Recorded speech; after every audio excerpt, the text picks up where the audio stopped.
ನಮಸ್ಕಾರ ಸ್ನೇಹಿತರೆ, ಬನ್ನಿ ಇವತ್ತೊಂದು ಸೂಪರ್ ಸಕ್ಕದಾಗಿರೋ ನಿಂಬೆ ಗೊಜ್ಜು. ಸಿಂಪಲಾಗಿ ಸ್ವಲ್ಪ ಕಡಿಮೆನೇ ಪದಾರ್ಥಗಳನ್ನ ಉಪಯೋಗಿಸ್ಕೊಂಡು ಬೇಗ ಮಾಡಿಬಿಡ್ಬೋದು. ತುಂಬ ಚೆನ್ನಾಗಿರುತ್ತೆ. ಜ್ವರ ಏನಾದ್ರು ಬಂದು ಬಾಯಿ ಕೆಟ್ಟೋಗಿರೋರ್ಗಂತೂ ತುಂಬ ಚೆನ್ನಾಗಿರುತ್ತೆ. ಬನ್ನಿ, 2 ನಿಂಬೆಹಣ್ಣು ತೊಗೊಂಡಿದ್ದೀನಿ, ಮೀಡಿಯಮ್ ಗಾತ್ರದ್ದು. ಚೆನ್ನಾಗಿ ತೊಳೆದು ಹೆಚ್ಚಿ ರಸ ತೆಗೆದಿಟ್ಕೊಂಡಿದ್ದೀನಿ. ಸ್ವಲ್ಪ ಕೊತ್ತಂಬರಿ ಸೊಪ್ಪು, ಒಂದು 5-6 ಹಸಿಮೆಣಸಿನ್ಕಾಯಿ, ಒಂದು 2 ಬ್ಯಾಡಗಿ ಮೆಣಸಿನ್ಕಾಯಿ, ಕರ್ಬೇವಿನ ಸೊಪ್ಪು, ಒಂಚೂರು ಅರಿಶಿನ, 1 ಸ್ಪೂನಷ್ಟು ಹುರ್ಗಡ್ಲೆ, ಒಂದು ಸ್ವಲ್ಪ ಸಾಸಿವೆ, ನಿಂಬೆ ರಸ, ಕಾಯಿ ತುರಿ. ನೋಡಿ ಮಾಡೋದು ಹೇಗೆ ನೋಡೋಣ. ಒಂದು ಚಿಕ್ಕ ಪ್ಯಾನ್ ಇಟ್ಬಿಡೋಣ. ಅದಕ್ಕೆ ಒಂದು 2 ಮಿಲ್ಲೆ ಅಷ್ಟು, ಇಲ್ಲ ಎಷ್ಟು ಸ್ವಲ್ಪ ಹಾಕ್ಕೊಂಡ್ರೆ ಸಾಕು. ಹಾಕ್ಬಿಟ್ಟು ಫಸ್ಟು ಬ್ಯಾಡಗಿ ಮೆಣಸಿನ್ಕಾಯಿ ಹಾಕ್ಕೊಂಡು ಒಂದು 20 ಸೆಕೆಂಡು ಇಲ್ಲ 2 ನಿಮಿಷದವರೆಗೂ ಹುರಿಯೋಣ. ಸಿಮ್ಮಲ್ಲಿ ಹುರಿಯೋಣ, ಕಡಿಮೆ ಊರಿನಲ್ಲಿ ಹುರಿಯೋಣ. ತುಂಬ ಸಿಂಪಲ್ಲು, ತುಂಬ ಬೇಗ ಆಗುತ್ತೆ. ಕರ್ಬೇವಿನ ಸೊಪ್ಪು ಹಾಕ್ಕೊಳ್ಳೋಣ, ಹಸಿಮೆಣಸಿನ್ಕಾಯು ಹಾಕ್ಕೊಳ್ಳೋಣ. ಕರ್ಬೇವಿನ ಸೊಪ್ಪು ಹಾಕ್ಬಿಟ್ಟು ಹುರಿಯೋದು ತೋರಿಸ್ತಾ ಇದ್ದೀನಿ. ಸ್ವಲ್ಪ ಹಸಿಮೆಣಸಿನ್ಕಾಯಿ ಇಟ್ಕೊಂಡಿದ್ವಲ್ಲ ಅದನ್ನು ಹಾಕ್ಕೊಳ್ಳೋಣ, ಸಣ್ಣಕ್ಕೆ ಹೆಚ್ಕೊಂಡು. ಖಾರ ಒಂಚೂರು ಮುಂದೆ ಬೇಕು, ಯಾಕೆಂದರೆ ನಿಂಬೆ ಹುಳಿ ಜಾಸ್ತಿ ಇರುತ್ತೆ.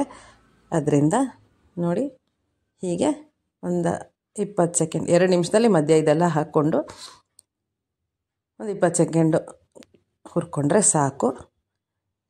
ಅದೀಗ ಒಂದು ಚಿಟಿಕೆ ಹಿಂಗೆ ಹಾಕ್ಕೊಳ್ಳೋಣ. ಗಟ್ಟಿ ಹಿಂಗಾದರೂ ಸರಿ, ಪುಡಿ ಹಿಂಗಾದರೂ ಸರಿ, ಯಾವುದಿದೆಯೋ ಆ ಹಿಂಗೆ ತೊಗೊಳ್ಳಿ ಮನೆಯಲ್ಲಿ. ಅದನ್ನು ಸ್ವಲ್ಪ ಬೆಚ್ಚಗೆ ಮಾಡ್ಕೊಳ್ಳೋಣ. ಸ್ಟವ್ ಆಫ್ ಮಾಡಿಬಿಡೋಣ. ಇದನ್ನು ಪಕ್ಕಕ್ಕೆ ಎತ್ತಿಟ್ಕೊಳ್ಳೋಣ.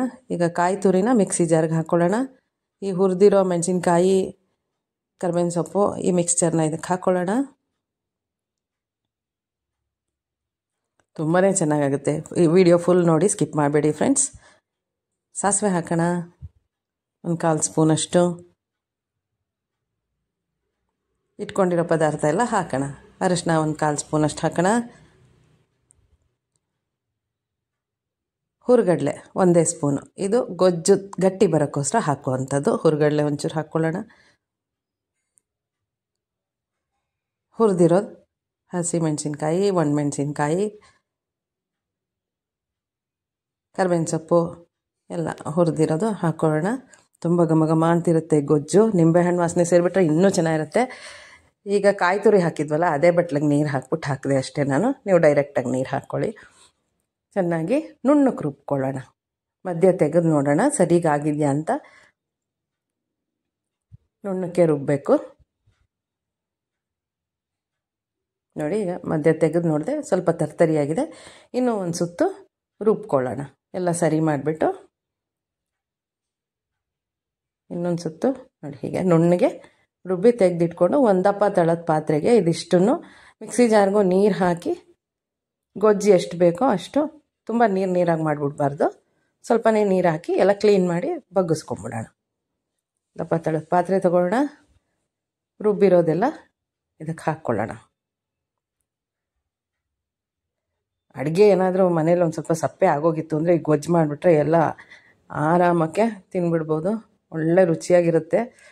ಹುಳಿ ಇಷ್ಟಪಡೋರಿಗೂ ತುಂಬ ಇಷ್ಟ ಆಗುತ್ತೆ. ನಾನು ಹಸಿಮೆಣಸಿನ್ಕಾಯಿ, ಒಣಮೆಣಸಿನ್ಕಾಯಿ ಜಾಸ್ತಿ ಹಾಕಿರೋದ್ರಿಂದ ಆ ಹುಳಿಗೆ ಕರೆಕ್ಟಾಗಿ ಹೊಂದ್ಕೊಳ್ಳುತ್ತೆ. ಹೀಗೆ ಸ್ವಲ್ಪ ಮಿಕ್ಸಿ ಜಾರ್ಗೂ ನೀರು ಹಾಕಿ ಬಗ್ಗಿಸ್ಬಿಡೋಣ. ಎಲ್ಲ ಮಿಕ್ಸ್ ಮಾಡೋಣ. ಒಲೆ ಮೇಲೆ ಇಡೋಣ. ನಾನು ಸ್ವಲ್ಪ ಎಲ್ಲ ಹೇಳೋದು ನರೇಶನ್ ನಿಧಾನ, ಎಲ್ಲರಿಗೂ ನೀಟಾಗಿ ಅರ್ಥ ಆಗಲಿ ಅಂತ ಸ್ವಲ್ಪ ನಿಧಾನಕ್ಕೆ ಹೇಳ್ತೀನಿ, ಯಾವುದೂ ಸ್ಪೀಡಲ್ಲಿ ಹೇಳಲ್ಲ. ಇದನ್ನು ಕುದಿಯೋಕೆ ಇಟ್ಬಿಡೋಣ. ಈಗ ಒಂದು ಫಟಾಫಟ್ ಅಂತ ಒಂದು ಒಗ್ಗರಣೆ ಮಾಡ್ಕೊಂಬಿಡೋಣ. ಸಿಂಪಲ್ ಅಷ್ಟೇ. ಮತ್ತೆ ಒಂದು ಪ್ಯಾನ್ ಇಡೋಣ. ಅದೇ ಪ್ಯಾನ್ ಇಟ್ಟಿದ್ದೀನಿ. ಸ್ವಲ್ಪ ಎಣ್ಣೆ ಹಾಕೋಣ, ಒಂದು 2 ಸ್ಪೂನಷ್ಟು. ಸಾಸಿವೆ ಹಾಕೋಣ. ಕರ್ಬೇವಿನ ಸೊಪ್ಪು, ಒಣಮೆಣಸಿನ್ಕಾಯಿ, ಮಾಮೂಲಿ ನಾರ್ಮಲ್ ಒಗ್ಗರಣೆ ರೆಡಿ ಮಾಡಿ ಇಟ್ಕೊಂಬಿಡೋಣ.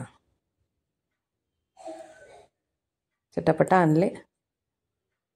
ಹಸಿಮೆಣಸಿನ್ಕಾಯಿ ಸೀಳಿಟ್ಕೊಂಡಿದ್ದೀನಿ, ಕರ್ಬೇವಿನ ಸೊಪ್ಪು, ಒಣಮೆಣಸಿನ್ಕಾಯಿ ಒಂದೇ ಒಂದು. ರೆಡಿ. ಖಾರಕ್ಕೆ ತಕ್ಕಕ್ಕೆ ಹಾಕಿದ್ದೀವಿ. ಒಂದು ಸ್ವಲ್ಪ ಖಾರ ಕಡಿಮೆ ಅನ್ನಿಸ್ತು, ಅದರಿಂದ ಹಾಕಿದೆ. ಈಗ ಗೊಜ್ಜು ಕುದಿಯೋಕೆ ಇಟ್ಟಿದ್ದೀವಲ್ಲ, ಅದಕ್ಕೆ 1 ಸ್ಪೂನಷ್ಟು ಕಲ್ಲುಪ್ಪು ಹಾಕ್ಕೊಳ್ಳೋಣ. ಕಲ್ಲುಪ್ಪು ಹಾಕಿ ಚೆನ್ನಾಗಿ ಮಿಕ್ಸ್ ಮಾಡೋಣ. ಇದು ಸ್ವಲ್ಪ ಕೈ ಬಿಡದೆ ಪಾತ್ರೆ ದಪ್ಪಕ್ಕಿದ್ರೆ ಏನು ಸೀದೋಗಲ್ಲ. ಪಾತ್ರೆ ತೆಳು ಇತ್ತು ಅಂದರೆ ಕೈ ಬಿಡದೆ ಕಲಿಸ್ತಾ ಇರಬೇಕು. ಚೆನ್ನಾಗಿ. ಇವಾಗ ಒಂದು ಸ್ವಲ್ಪ ಬೆಲ್ಲ ಹಾಕ್ಕೊಳ್ಳೋಣ. ಒಂಚೂರು ಸ್ವೀಟ್ ಇದ್ದರೆ ಎಲ್ಲನೂ ಹದವಾಗಿರುತ್ತೆ.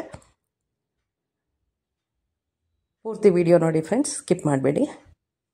ಲೈಕ್ ಮಾಡಿ, ಶೇರ್ ಮಾಡಿ, ದಯವಿಟ್ಟು ಯಾರು ನನ್ನ ಚಾನಲ್ಗೆ ಹೊಸದಾಗಿ ಬಂದಿದ್ದೀರೋ ದಯವಿಟ್ಟು ಸಬ್ಸ್ಕ್ರೈಬ್ ಮಾಡ್ಕೊಳ್ಳಿ. ಇನ್ನು ಮುಂದೆ ತುಂಬ ರೆಸಿಪೀಸ್ ಹಾಕ್ತೀನಿ. ಈಗ ಟೈಮ್ ಸ್ವಲ್ಪ ಕಡಿಮೆ ಇರೋದ್ರಿಂದ ಒಂದೊಂದೇ ರೆಸಿಪಿ ಹಾಕ್ತಾಯಿದ್ದೀನಿ. ಈಗ ನಿಂಬೆ ಹಣ್ಣು ರಸದಲ್ಲಿ ಬೀಜ ಎಲ್ಲ ತೆಗೆದಿಟ್ಕೊಂಡಿದ್ದೀನಿ. ಈಗ ನಿಂಬೆ ರಸನ ಹಾಕ್ಬಿಟ್ಟು ಚೆನ್ನಾಗಿ ಕುದಿಸ್ಬಿಡೋಣ. ಚೆನ್ನಾಗಿ ಕುದಿ ಬರಬೇಕು. ಸೊ ಇದು 2 ದಿವಸ ಏನು ಕೆಡದೇ ಇರುತ್ತೆ. ಆಮೇಲೆ ಫ್ರಿಜ್ಜಲ್ಲಿ ಇಟ್ಕೊಂಡ್ರೆ 1 ವಾರ ಆದರೂ ಏನು ಕೆಡಲ್ಲ. ಆ ನಿಂಬೆಹಣ್ಣು ರಸದ ಬಟ್ಲಿಗೆ ಅದರಲ್ಲಿ ಒಂಚೂರು ರಸ ಇತ್ತು ಅಂತ ಒಂಚೂರು ನೀರು ಹಾಕ್ಬಿಟ್ಟು ಬಗ್ಸಿದ್ದೀನಿ ಅಷ್ಟೇ.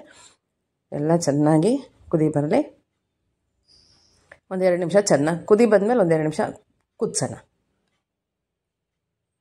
ಕುದಿ ಬಂದ ತಕ್ಷಣ ಆಫ್ ಮಾಡೋದು ಬೇಡ. ಚೆನ್ನಾಗಿ ಹಿಂಗೆ ಸುತ್ತ ನಿಮಗೆ ಗೊತ್ತಾಗುತ್ತೆ ಕುದೀತಾ ಇರೋದು. ಗೊಜ್ಜು ರೆಡಿನೇ ಆಗೋಯ್ತು ನೋಡಿ ಫ್ರೆಂಡ್ಸ್. ಒಂದು ಸಲ ಮಾಡಿ ನೋಡಿ, ಖಂಡಿತ ಪದೇ ಪದೇ ಮಾಡ್ತೀರಾ. ಆ ಥರ ರೆಸಿಪಿ ಇದು. ತುಂಬ ಸಿಂಪಲಾಗಿ ಮಾಡೋವಂಥದ್ದು, ಬೇಗ ಮಾಡೋವಂಥದ್ದು, ಎಲ್ರಿಗೂ ಇಷ್ಟವಾಗುವಂಥದ್ದು. ಹಾಗೆ ಹೋಯ್ತು ಗೊಜ್ಜು. ನೀವು ಟ್ರೈ ಮಾಡಿ ಫ್ರೆಂಡ್ಸ್. ಕಮೆಂಟ್ ಬಾಕ್ಸಲ್ಲಿ ತಿಳಿಸಿ ಹೇಗಿದೆ ಅಂತ ನೋಡಿ. ಥ್ಯಾಂಕ್ ಯು ಸೋ ಮಚ್ ನನ್ನ ಚಾನಲ್ ಬಂದು ವಾಚ್ ಮಾಡಿ ನಿಮ್ಮ ಅನಿಸಿಕೆಗಳನ್ನ ತಿಳಿಸಿದ್ದಕ್ಕೆ ತುಂಬ ಧನ್ಯವಾದಗಳು. ನೋಡಿ ಎಷ್ಟು ಚೆನ್ನಾಗಿದೆ ಗೊಜ್ಜು ಅಂತ, ಅಷ್ಟೇ ಘಮ ಘಮ ಅಂತ ಇದೆ.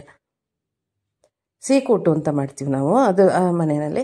ಸೊ ಆ ಸೀಕೂಟ್ ಜೊತೆ ಇದು ತುಂಬ ಚೆನ್ನಾಗಿ ಹೊಂದ್ಕೊಳ್ಳುತ್ತೆ. ತೊವೆ ಮಜ್ಜಿಗೆ ಹುಳಿ ಏನು ಮಾಡ್ತೀವಲ್ಲ, ತೊವೆ ಜೊತೆನೂ ಇದು ತುಂಬ ಚೆನ್ನಾಗಿ ಹೊಂದ್ಕೊಳ್ಳುತ್ತೆ ನೋಡಿ. ಈಗ ಒಗ್ಗರಣೆ ಹಾಕ್ಬಿಡೋಣ. ಸೂಪರಾಗಿರೋ ನಿಂಬೆ ಗೊಜ್ಜು ರೆಡಿ ಆಯಿತು. ನೀವು ಟ್ರೈ ಮಾಡಿ, ಲೈಕ್ ಮಾಡಿ, ಶೇರ್ ಮಾಡಿ, ಸಬ್ಸ್ಕ್ರೈಬ್ ಮಾಡಿ. Thanks for watching friends. Thank you so much. Next ರೆಸಿಪಿಲಿ ಸಿಗ್ತೀನಿ. Thank you.